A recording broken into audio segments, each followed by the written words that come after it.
कहा कैकेयी ने सक्रोध, दूर हो दूर अभी निर्बोध, सामने से हट अधिक न बोल, द्विजिह्वे रस में विष मत घोल।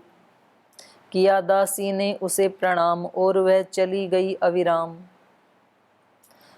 क्रोध में भरकर कैकेयी ने कहा, निर्बोध, तुझे अभी बोध नहीं है, तू मेरे आगे से हट जा, और ये इतना रस से भरा हुआ अवसर है, इसमें विष घोलने की कोशिश मत कर। तो उसने कहा ठीक है, प्रणाम, और प्रणाम करके तुरंत वहां से चली गई। गई दासी पर उसकी बात दे गई, मानो कुछ आघात, भरत से सुत पर भी संदेह, बुलाया तक न उसे जो गेह।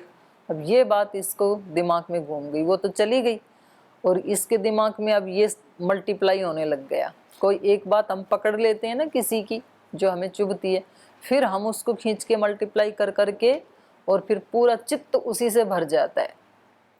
जैसे कोई एक धुआं का छोटा सा टुकड़ा अंदर आया और फिर उस धुआं को इतना बढ़ा लिया कि पूरा कमरा ही धुआं से भर गया, अब वहाँ श्वास लेना भी मुश्किल हो गया। तो ऐसा हमारा चित्त हो जाता है। तो मंथरा तो चली गई, लेकिन वो ये छोड़ गई, भरत से सुत पर भी संदेह, बुलाया तक न उन्हें जो गेह, घर में नहीं बुलाया उनको। पवन भी मानो उसी प्रकार, शून्य में करने लगी पुकार, भरत से सुत पर भी संदेह, बुलाया तक न उन्हें जो गेह। कैकेयी को लगा कि वायु भी यही गा रही है, हवा से जो आवाज आ रही है, तो हवा क्या गा रही है, भरत से सुत पर भी संदेह, बुलाया तक न उन्हें जो गेह। गूंजते थे रानी के कान, तीर सी लगती थी वह तान, भरत से सुत पर भी संदेह, बुलाया तक न उन्हें जो गेह।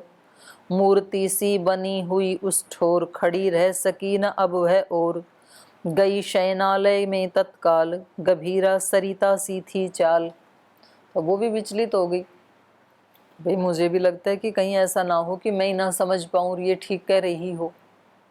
तो हर आदमी के जीवन में ऐसे अवसर आते हैं और रोज रोज आते हैं, जब कुछ लोग इस तरह की बातें हमें कहते हैं, और बार बार यदि कहते हैं, एक बार कहे तो चलो आदमी उसको सुना अनसुना कर सकता है, पर बार बार कोई चीज़ सामने आती है तो व्यक्ति को लगता है कहीं ये ऐसा ही तो नहीं है, कहीं ऐसा ना हो कि मैं ही नहीं समझ रहा हूँ या समझ रही हूँ। तो ऐसी हालत अब कैकेयी की हो गई। अद्य राममित क्षिप्रं वनं प्रस्थाप्याम्यहं, यौराज्ये च भरतं क्षिप्रमेवाभिषेचये। इदं तु इदानीं सम्पश्य केनोपायेन मन्थरे, भरतः प्राप्नुयाद् राज्यं न तु रामः कथञ्चन। एवमुक्ता तु सा देव्या मन्थरा पापदर्शिनी, रामार्थम् उपहिंसन्ती कैकेयीमिदमब्रवीत्।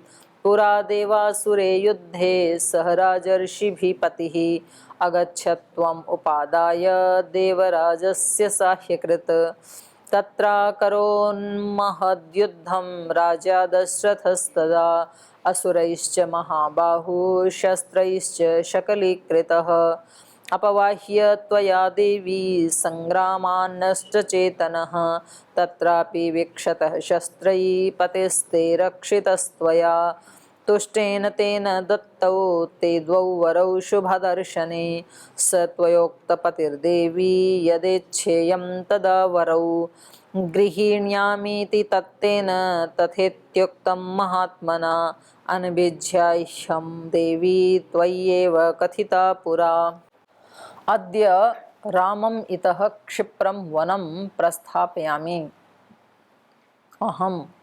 तो उसने क्या सोचा कि मेरा पुत्र वन में जाए ननिहाल से भाग करके, तो इससे अच्छे क्यों ना राम ही क्यों ना चला जाए, मेरा पुत्र क्यों जाए।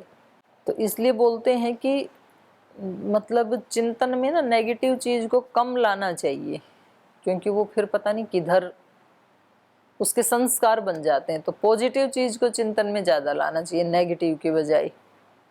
जैसे कोई अशांत है, कोई प्रमाद में है, कोई टेंशन में है, तो उसको टेंशन को, प्रमाद को, आलस्य को बार बार कहने की बजाय उससे उल्टा शब्द बोलना चाहिए कि मैं बिल्कुल जागरूक व्यक्ति हूँ, प्रमादी नहीं हूँ। प्रमाद नहीं बोलना चाहिए कि मुझे प्रमाद को हटाना है, ऐसे नहीं बोलना चाहिए। तो मैं पहले से ही बहुत जागरूक हूँ, अशांत है तो मैं पहले से ही बहुत तो झूठ नहीं हो जाएगा क्या? अशांत और शांत बोल रहे तो झूठ भी ठीक है, क्योंकि वो बनना है ना, उसकी भावी संजय है अपने आप की ही। तो इसलिए इन्होंने तो कहा था भरत के लिए कि भरत वन में चला जाए।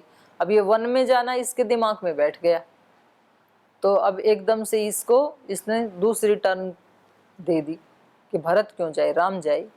इसलिए कहा रामम इतः क्षिप्रम वनम अद्य प्रस्थापयामि अहम्। मेरा भरत वन को जाए उससे पहले बहुत शीघ्र आज ही मैं राम को ही वन में भेज देती हूँ। यौराज्य च भरतम क्षिप्रम एवं अभिषेचय, और युवराज के पद पर भरत का सिंचन होगा। उल्टा क्यों ना हो जाए, भरत वन में जाए उसकी बजाय राम वन में जाए, और राम के अभिषेक की बजाय भरत का अभिषेक हो। बस इतनी देर लगती है बुद्धि के विचार के बिगड़ने में, और उसके बाद फिर सब कुछ ही बिगड़ जाता है। फिर घरों को टूटने में या घरों को बंधने में बस 1 सेकंड का विचार ही होता है। एक बार व्यक्ति ने यदि नेगेटिव सोच लिया तो फिर उसको कोई बचा नहीं सकता है, फिर तो वो टूटेगा पूरा। और एक बार यदि अपने दिमाग को दूसरी डायरेक्शन में मोड़ दिया तो फिर उसको कोई तोड़ नहीं सकता है, फिर वो व्यक्ति बनेगा ही बनेगा।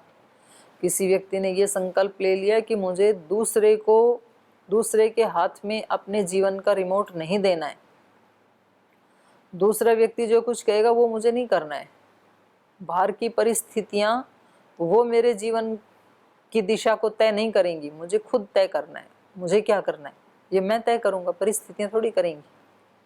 नहीं तो व्यक्ति हमेशा दूसरे को ही दे के रखता है ना कि जी मैं क्या करूं, ये ऐसे करते हैं इसलिए मुझे यहाँ से जाना पड़ेगा। इसका मतलब आपने अपने जीवन का पूरा कंट्रोल उनके हाथ में दे दिया। वो चाहें तो आपको गुरुकुल में रखें, वो चाहें तो गुरुकुल से बाहर भगा दें, वो चाहें तो आपको खुश रखें, वो चाहें तो आपको दुखी कर दें, वो चाहें तो आपको प्रसन्न रखें, चाहें तो आपको टेंशन में डाल दें। तो आपका तो अपने जीवन पे कोई कंट्रोल है ही नहीं। आपने सारा कंट्रोल किसको दे दिया? दूसरे व्यक्ति को दे दिया। अब बड़ा खतरा है, क्योंकि आप कहीं चले भी जाओगे तो आपको तो कंट्रोल करना आता नहीं है अपना जीवन, वहां जाके कोई और मालिक बन जाएगा आपका। तो इसलिए सारी जगह पर कंट्रोल खुद के ऊपर अपना नहीं है, और हम टेस्टिंग बाहर की करते रहते हैं। पहले एक मंदिर में सत्संग सुनने गए, फिर दूसरी कथा में गए, फिर तीसरे आश्रम में गए, फिर चौथे गुरु के पास गए कि मुझे चूज करना है गुरु को, इसको चूज करूं कि इसको करूं, इस आश्रम को चूज करूं कि इस गुरु को करूं, इस साथी की बात मानूं कि इस गुरु की मानूं, कौन सी चीज को मैं चूज करूं। वो चूज करते करते करते लास्ट में चूजा भी नहीं मिलता है। चूजा पता है ना, चूज नहीं करना। आप भगवान के विधान के तहत किसी भी फल को पा रहे हैं, जाति आयु भोग, उसमें किसी व्यक्ति का दोष मत मानो। आपके अपने कर्मों का, आपके अपने प्रारब्ध का उसमें बहुत बड़ा रोल है। कोई भी चीजें ऐसे सडन नहीं होती हैं। जैसी भी परिस्थिति जीवन में आई हैं उनको समझो और उनसे ऊपर उठने की कोशिश करो, उनको जीतने की कोशिश करो, उन पर विजयी होने की कोशिश करो। ज़्यादा चूज करने की कोशिश मत करो, क्योंकि वो आपके हाथ में नहीं है। जो कुछ आपने किया था वो आपको मिला है, तो उसको संभालो, और उससे अच्छा चाहिए तो अभी प्रयास करो, यहाँ पर ही पुरुषार्थ करो, तो आप उसको जीत पाएंगे। तो इन्होंने कहा कि अभी अद्य रामम इतः क्षिप्रम वनम प्रस्थापयामि अहम यौराज्य च भरतम क्षिप्रम एवाभिषेचय। अभी अभी भरत का राज्याभिषेक होगा और राम बन जाएंगे। इदम तो इदानीम संपस्य केन उपायन मंथरे। अब मंथरा को बुला लिया है, खुद ही मंथरा के पास चली गई। अब इसको मंथरा की बातें ही अच्छी लग रही हैं। थोड़ी सी देर पहले जिसको निर्बोध कह रही थी, जिसको दुर्बुद्धि कह रही थी, वो ही अब इसको महाज्ञानी दिखाई दे रही है। तो ये मनुष्य का मन ऐसा ही होता है, जब इस मन को खुद ऊंचाई पे चढ़ने की इच्छा नहीं होती है, तब इसको अपने जो नीचे ले जाने वाले लोग हैं वो इसको आदर्श पुरुष की तरह दिखाई देते हैं। वो लोग फिर इसको माता पिता और गुरुजन सबसे ज्यादा हितकारी, भगवान की तरह हितकारी दिखाई देने लगते हैं, जैसे कि केकई को दिखाई दे रही है मंथरा। अब ये जो है श्री राम के सारे अच्छाइयों को, गुणों को भूल गई। जो पहले कह रही थी ना कि राम तो धर्मज्ञ हैं, दांत हैं, शांत हैं, शुचि हैं, ऐसे हैं ऐसे हैं, अब वो सारे गुण भूल गई राम के। और ये महाराजा दशरथ जिससे अत्यंत प्रीति करते थे और ये भी उनसे अत्यंत प्रीति करती, उनकी प्रीति को भी भूल गई। और अब इनको अपने जीवन में एकमात्र अवलंबन, एकमात्र हितैषी, एकमात्र सहारा कौन दिखाई दे रहा है? मंथरा। तो ऐसे हो जाता है जीवन में, जब अपना कंट्रोल नहीं होता है तब कोई भी व्यक्ति हमारे को कंट्रोल करने लगेगा और वो किधर भी हमें मोड़ के लेके जाएगा। इसलिए साधक को प्रार्थना करनी चाहिए कि भगवान जी, मैं तो सक्षम नहीं हूँ अपने जीवन को कंट्रोल करने में, तो आप मेरे जीवन को कंट्रोल करें। यदि रथ की लगाम भगवान कृष्ण के हाथ में होगी तो वो रथ को बिल्कुल ठीक ठीक लेके जाएंगे और अर्जुन की तरह उसको विजय प्राप्त होगी निश्चित रूप से। और यदि उसने लगाम किसी दूसरे के हाथ में सौंप दी तो अब खतरे से खाली नहीं है फिर, क्योंकि हमें पता नहीं है क्या करना चाहिए, हम तो कंफ्यूज हो जाते हैं। तो किसी साधारण व्यक्ति के हाथों में अपने जीवन का रिमोट कंट्रोल देने की बजाय भगवान के हाथों में देना चाहिए। योस्मान द्वेष्ट यम वयम द्विष्मस्तम वो जम्भे दत्महा।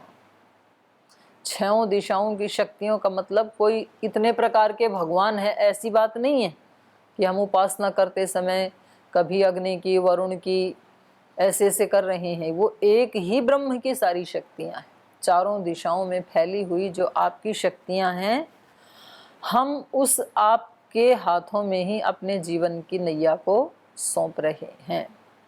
और फिर भगवान सब तरफ से आकर के बचाता है। किसी भी दिशा से कोई भी प्रहार आएगा, अंदर से बाहर से, वहां वहां आकर के वो रक्षा करता है। यदंगदाशु से त्वमग्ने भद्रं करिष्यसि, भगवान की प्रतिज्ञा है, ये वेद वाक्य है। जो भी उसकी शरण में जाता है उसको वो हर कदम पर बचाता है, उसको प्रेरणा देता है, उसको राह दिखाता है। इसलिए कंट्रोल बस उसी के हाथों में होना चाहिए, दूसरे के हाथ में नहीं देना चाहिए। नहीं तो व्यक्ति कहीं भी जाएगा तो आपको जब कोई कुछ कहे, आप शांति से बैठ करके उसके ऊपर चिंतन करें। कोई व्यक्ति हमें क्रिटिसाइज कर रहा है और हमें वो व्यक्ति बहुत बुरा लगता है, आप थोड़ा शांति से बैठ करके सोच करके देखें तो हमें पता लगेगा कि हाँ, वो जो कह रहा है इसमें कुछ तो ठीक है ही, कुछ चलो वो अपनी तरफ से मिला रहा है, पर थोड़ा सा अंश तो है ही उसमें ठीक। जिस दोष की वो चर्चा कर रहा है, क्रिटिसाइज कर रहा है, वो थोड़ा दोष तो है ही हमारे अंदर, वो थोड़ा ज़्यादा कह रहा है, ठीक है, उसकी अपनी मर्जी है। तो मंथरा के हाथों में बिल्कुल कैकेयी ने अपनी डोर सौंप दी है अब। तो इसलिए कह रही है, मंथरे इदम तो इदानीम संपस्य केन उपायेन भरतः प्राप्नुयात् राज्यम न तो राम कथंचन। हे मंथरे, अब कोई ऐसा उपाय सोच। उसका थॉट टैंक अब कौन है? मंथरा। अब कुछ ऐसा विचार सोच तू कि जिससे भरतः राज्यम प्राप्नुयात्, भरत को तो राज्य की प्राप्ति हो, और राम न तो कथंचन, राम को बिल्कुल राज्य की प्राप्ति ना हो, ऐसा कोई उपाय सोच अब तू। उसको हीरो बना दिया। एवं उक्ता सुसा देव्या मंथरा पापदर्शिनी रामार्थम उपहिंसन्ति कैकेयीमिदम अब्रवीत। जब उसने ऐसे कहा, कैकेयी ने, एवं उक्ता तु सा देव्या, उस देवी के द्वारा जब ऐसे कहा गया, तो पापदर्शिनी मंथरा, जिसको पाप ही दिखता है सब जगह, ऐसी मंथरा रामार्थम उपहिंसन्ति, राम के प्रयोजन को नष्ट करती हुई। राम अर्थम उपहिंसन्ति, राम के प्रयोजन को, राम के सुख को उपहिंसन्ति, नष्ट करती हुई, कैकेयीम इदम अब्रवीत, इस प्रकार कैकेयी से उसने कहा। पुरा देवासुरे युद्धे सह राजर्षिभिः पतिः अगच्छत् त्वाम उपादाय देवराजस्य साहाय्यकृत। पुरा काल में, प्राचीन काल में देवासुरे युद्धे, देवों और असुरों का युद्ध हुआ था और उसमें राजा दशरथ को देवों ने सहायता के लिए बुलाया था।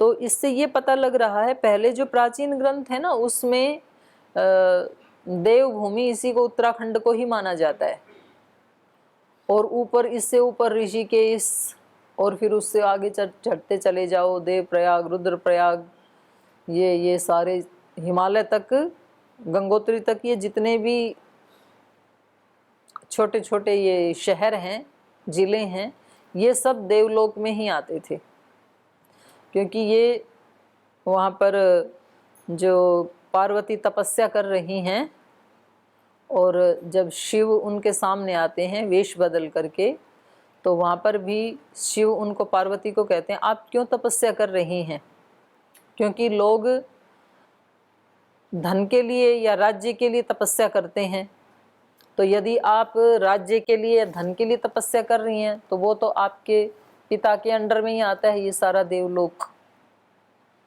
तो राजधानी उनकी ये थी हरिद्वार, कनखल रहते यहाँ थे उनके पिता जो थे, हिमालय, और ये पूरा हिमालय का प्रदेश उन्हीं के अंडर में था, तो इसी को देवलोक कहा जाता है।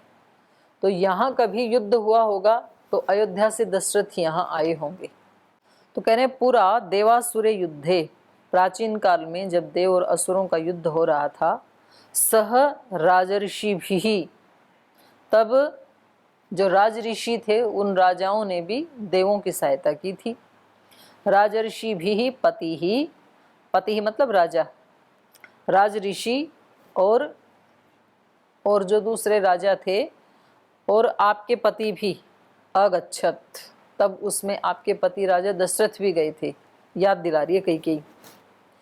देवराजस्य उपादाय, देवराज की रक्षा करने के लिए, उनकी सहायता करने के लिए, साहाय्यकृतः, उनकी सहायता करने के लिए, त्वाम उपादाय, अगच्छत त्वाम उपादाय, ये गए थे उस युद्ध में और आपको भी साथ लेकर के गए थे। त्वाम उपादाय अगच्छत, उनकी सहायता करने के लिए, साहाय्यकृतः त्वाम उपादाय, देवराजस्य साहाय्यकृतः, देवराज की सहायता करने के लिए, इंद्र की सहायता करने के लिए, त्वाम उपादाय अगच्छत, आपको साथ लेकर गए थे उस युद्ध में। तत्र अकरोत् महायुद्धम राजा दशरथस्तदा, तदा तब वहाँ पर जाकर के राजा, महाराजा दशरथ ने महद युद्धम अकरोत्, तदा तत्र, तब वहाँ जाकर के महाराजा दशरथ ने महद युद्धम अकरोत्, महान युद्ध किया असुरों के साथ।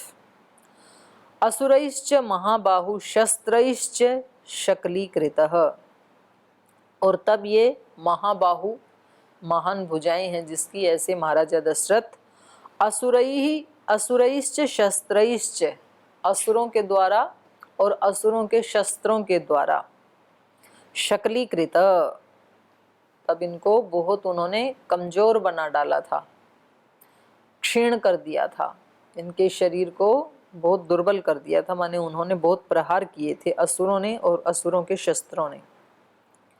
तब अपवाह्य त्वया देवी संग्रामात् नष्ट चेतनः तत्रापि विक्षतः शस्त्रैः पतिस्ते रक्षितस्त्वया, तब उस युद्ध के मैदान से, त्वया तुम्हारे द्वारा, हे देवी, तब त्वया आपके द्वारा, अपवाह्य वहाँ से उठा करके महाराजा दशरथ को, संग्रामात, संग्रामात अपवाह्य, संग्राम से उनको उठा करके, नष्ट चेतनः, क्योंकि राजा तो नष्ट चेतनः, बेहोश हो गए थे, उनकी चेतना नष्ट हो गई थी, और ऐसी हालत में आप उनको वहाँ संग्राम से, युद्ध के मैदान से उठा करके बाहर ले आई थी। तत्रपि विक्षतः शस्त्रैः पतिस्ते, तो वहां पर जो आप बाहर ले आई थी वहां पर शस्त्रई विक्षतः, शस्त्रों के द्वारा क्षत हो गया है, विशेष रूप से क्षत हो गया है शरीर जिनका, जो घावों से भरपूर था सारा शरीर। ते पति ही, तुम्हारे पति का, त्वया रक्षितः, तुमने रक्षा की थी। देवासुर संग्राम में महाराजा दशरथ कैकेयी को साथ ले गए, वहां असुरों से और असुरों के शस्त्रों से वो बहुत ज्यादा घाव से युक्त हो गए, जख्म हो गए उनके बहुत ज्यादा, और वो नष्ट चेतन बेहोश हो गए युद्ध के मैदान में ही। तो वहां से कैकेयी उनको उठा करके युद्ध के मैदान से बाहर लाती हैं और वहां उनके घावों को भरने के लिए उनकी सेवा करती हैं। विक्षतः शस्त्रैहि, शस्त्रों से जो विक्षत हो गए थे, क्षत विक्षत कहते हैं ना, बहुत ज्यादा जो घाव थे, वो त्वया रक्षित, तुम्हारे द्वारा उनकी रक्षा की गई थी। तुष्टेन तेन दत्तौ ते द्वौ वरौ शुभ दर्शने, हे शुभ दर्शने, शुभ है दर्शन जिसका, ऐसी कैकेयी, तेन, तेन केन दशरथेन, तेन तुष्टेन, तब आपकी सेवा से संतुष्ट होकर के राजा दशरथ के द्वारा, ते तुमको, द्वौ वरौ दत्तौ, दो वरदान दिए थे। उन्होंने कहा था कि कुछ भी दो वरदान मांग लो, मैं बहुत खुश हूं तुम्हारी सेवा से। स त्वया उक्तः पतिर्देवी यदिच्छेयम तदा वरौ, तब स त्वया उक्त, तब उस राजा दशरथ से आपने कहा था, त्वया उक्तः स पति, तब उस अपने पति दशरथ को, हे देवी त्वया उक्तः, तुमने कहा था, यदि क्षेयम तदा वरौ, जब मेरी इच्छा होगी तब मैं मांग लूंगी, अभी मेरी कोई इच्छा नहीं है, अभी तो मैं आपके काम आ गई, यही बहुत है मेरे लिए। गृह्णामि इति तत्तेन तथा इत्युक्तम महात्मना अनभिज्य ही अयम देवी अहम देवी त्वया एव कथिता पुरा। तो कह रही हैं तत् तेन तथा इति उक्तम, तब महाराजा दशरथ ने ऐसे कहा था कि ठीक है, जब आपकी इच्छा हो तब मांग लेना। तत् तेन, उनके द्वारा, दशरथ के द्वारा, तथा इति उक्तम महात्मना, महात्मा दशरथ के द्वारा ये कहा गया था कि ठीक है ऐसा ही हो, जब इच्छा हो मांग लेना। गृह्णामि इति, और आपने कहा था कि ठीक है, कभी समय आएगा मुझे कुछ चाहिए होगा तो मैं मांग लूंगी। अनभिज्या ही अहम देवी, देवी मुझे तो इसके बारे में कुछ पता भी नहीं था, मैं थोड़ी गई थी युद्ध में। त्वया एव कथिता पुरा, आपने ही आकर मेरे को ये बात बताई थी कि वहां पर ऐसा ऐसा घटित हुआ, तो वो तो भूल गई जिसने बताया था, इसने याद रखा। तो बोली अब मौका आ गया, अब मांग ले। तौ वरौ याच भर्तारं भर्तस्याभिषेचनं प्रव्राजनं च रामस्य त्वं वर्षाणि चतुर्दश, चतुर्दश हि वर्षाणि रामे प्रव्राजिते वनं, प्रजाभावगतस्नेह स्थिरः पुत्रो भविष्यति, क्रोधागारं प्रविश्याद्य क्रुद्धे वा श्वपते सुते, शेष्वान्तरहितायां त्वं भूमौ मलिनवासिनी, मास्मैनं प्रत्युदीक्षेथा मा चैनम् अभिभाषथाः, रुदन्ति चापि तं दृष्ट्वा जगत्यां शोकलालसा, दयिता त्वयं सदा भर्तोरत्र मे नास्ति संशयः, त्वत्कृते स महाराजो विषेदपि हुताशनं, मणिमुक्ता सुवर्णं च रत्नानि विविधानि च, दद्याद् दशरथो राजा मास्म तेषु मनकृताः। तौ वरौ याच भर्तारम, तो कह रहे हैं अब वो दो जो वरदान हैं वो आप अपने पति से मांग लो। भरतस्य अभिषेचनम, पहला वरदान क्या है, भरत का राज्याभिषेक, प्रव्राजनम च रामस्य, और राम का यहाँ से वन में गमन, ये दोनों मांग लो। त्वं वर्षाणि चतुर्दश, रामस्य चतुर्दश वर्षाणि प्रव्राजनम, राम का 14 वर्ष तक वन में जाना, ये मांग लो दूसरे वरदान में, और पहले वरदान में भरत का राज्याभिषेक मांग लो। तो चतुर्दश हि वर्षाणि रामे प्रव्राजिते वनम प्रजा भावगत स्नेह स्थिर पुत्रो भविष्यति। क्योंकि 14 साल जब ये वन में रहेंगे तो प्रजा के मन में जो स्नेह का भाव है राम के प्रति वो भरत के प्रति स्थिर हो जाएगा। प्रजा भाव गत स्नेह, राम के प्रति जो स्नेह का भाव है वो चला जाएगा, भूल जाएगी प्रजा इतने दिन में, 14 साल में तो। और स्थिर पुत्रो स्नेह भविष्यति, वो प्रजा का स्नेह आपके पुत्र के प्रति, भरत के प्रति स्थिर हो जाएगा, तो अपना काम बन जाएगा, बाद में आएगा तो आ जाएगा। तो ये शुभ मंत्रणा मंथरा ने दी। इसके आगे कई कई क्या निश्चय करती हैं वो कल पढ़ेंगे। आज यहीं विराम लेते हैं।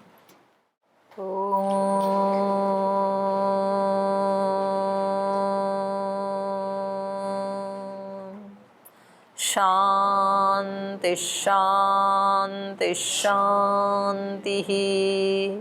श्री गुरुभ्यो नमः। तू ही माता तू ही पिता है, तू ही बंधु तू ही सखा है। तू ही माता तू ही पिता है, तू ही बंधु तू ही सखा है। तू ही है करुणा निधान, हे राम हे राम, हे राम हे राम। तू अंतर्यामी सबका स्वामी, तू अंतर्यामी सबका स्वामी। तेरे चरणों में कोटि प्रणाम, हे राम हे राम, हे राम हे राम। तू ही दुख त्राता विश्व विधाता, तू ही दुख त्राता विश्व विधाता। तेरे चरण में है विश्राम, हे राम हे राम, हे राम हे राम। तू ही माता तू ही पिता है, तू ही बंधु तू ही सखा है।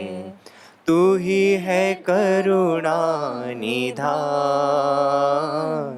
हे राम हे राम, हे राम हे राम, हे राम हे राम। ओम